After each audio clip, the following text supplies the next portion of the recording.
ఇవాళ టీడీపీ నాయకత్వం ముందుకు రాబోతున్నారు. ఆ party MLA bonda Uma committee అడిగే ప్రశ్నలకు సమాధానం చెప్పబోతున్నారు. వైసీపీకి చెందిన అంబటి రాంబాబుతో వేదిక పంచుకోవడంతో పాటు ఉమా చేసిన కాపు అలజడి వ్యాఖ్యలపై వివరణ కోరింది పార్టీ. బోండా నుండి వివరణ కోరే బాధ్యతను రాష్ట్ర అధ్యక్షుడు పల్లా శ్రీనివాసరావుతో పాటు మంత్రి నిమ్మల రామానాయుడుకు అప్పగించింది టీడీపీ అధిష్టానం. ఈ సాయంత్రం 4 గంటలకు పార్టీ కార్యాలయంలో ఉమాతో మాట్లాడతారు పల్లా నిమ్మల.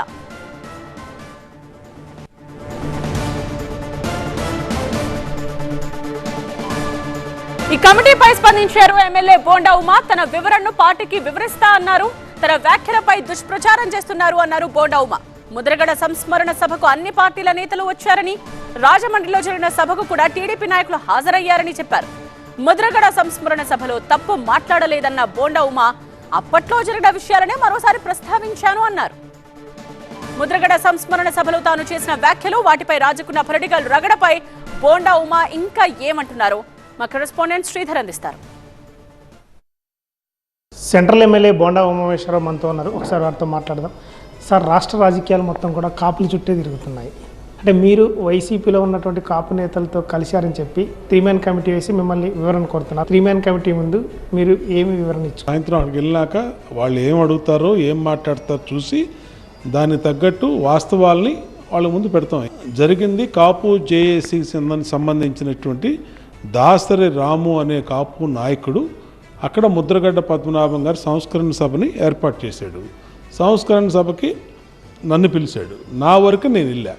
మిగతా ఎవరిని పిలిచాడో, ఎంతమంది వచ్చారో, ఏ పార్టీ నుంచి వచ్చారో నాకైతే తెలియదు ఇన్ఫర్మేషన్. నేను వెళ్ళి కూర్చున్న తర్వాత అంబటి రాంబాబు ఆయన వచ్చి ఏ ఉమా ఎప్పుడు వచ్చావు అని ప్రకటించాడు అని నా పక్కన కూర్చున్నాడు. అంతమిచ్చే జరిగింది లేదు. దాని తర్వాత అక్కడ జనసేన నాయకులు వచ్చారు, బీజేపీ వాళ్ళు వచ్చారు, జనసేన జిల్లా పార్టీ అధ్యక్షుడు వచ్చాడన్నారు, అనేక మంది వైసీపీ నాయకులు వచ్చారు. ముద్రగడ్డ గారికి అభిమానం లేదంటే ముద్రగడ్డ గారికి నివాళులు అర్పించాలనుకున్న వాళ్ళు, సంబంధించిన వాళ్ళు వచ్చారు, వెళ్ళారు. దాన్ని కొన్ని దుష్టశక్తులు ట్రోల్ చేసినాయి. ఆ ట్రోల్ అనేది సెన్సేషన్గా ఒకటి మారింది. దాని వల్ల పార్టీ వివరణ అడిగింది. పల్లా శ్రీను గారు అలాగే నిమ్మల రామానాయుడు గారు ఎవరైతే వాళ్ళు ఉన్నారో వాళ్ళందరూ ఉంటారన్నారు. ఉంటే మాట్లాడతాం, వాళ్ళు ఏమడిగితే దాని సమాధానం.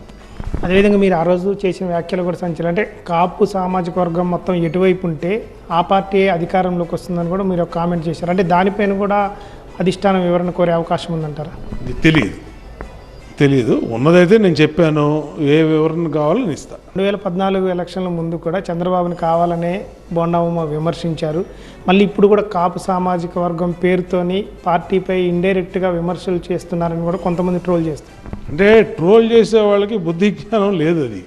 అది నేనైతే 2014 ముందు చంద్రబాబు గారిని విమర్శించింది లేదు, ఇప్పుడు వరకు విమర్శించింది లేదు, ఇవాళ కూడా విమర్శించింది లేదు. 3-man కమిటీ ముందు వివరణ ఇచ్చిన తర్వాత చంద్రబాబు గారిని కలిసే అవకాశం ఉందా? ఖచ్చితంగా. మా నాయకుడిని కలవడానికి ఏముందానికి ఇబ్బంది ఏముంది, ఎప్పుడైనా కలుస్తాం. ఆయన ఎప్పుడు అవకాశం, ఆయన కొంచెం బిజీగా ఉంటున్నారు కాబట్టి ఆయన ఎప్పుడు అపాయింట్మెంట్ ఇస్తే అప్పుడు వెళ్ళి కలుస్తాం. 3-man కమిటీకి వివరణ ఇచ్చిన తర్వాత కూడా చంద్రబాబు నాయుడిని కలిసి వివరణ ఇచ్చే అవకాశం ఉంటే మాత్రం ఖచ్చితంగా బాబు గారిని కలుస్తానని మాత్రం బోండా ఉమామేశ్వరరావు అంటున్నారు. వీడియో జర్నలిస్ట్ వెంకట్తో శ్రీధర్, TV9 విజయవాడ నుంచి.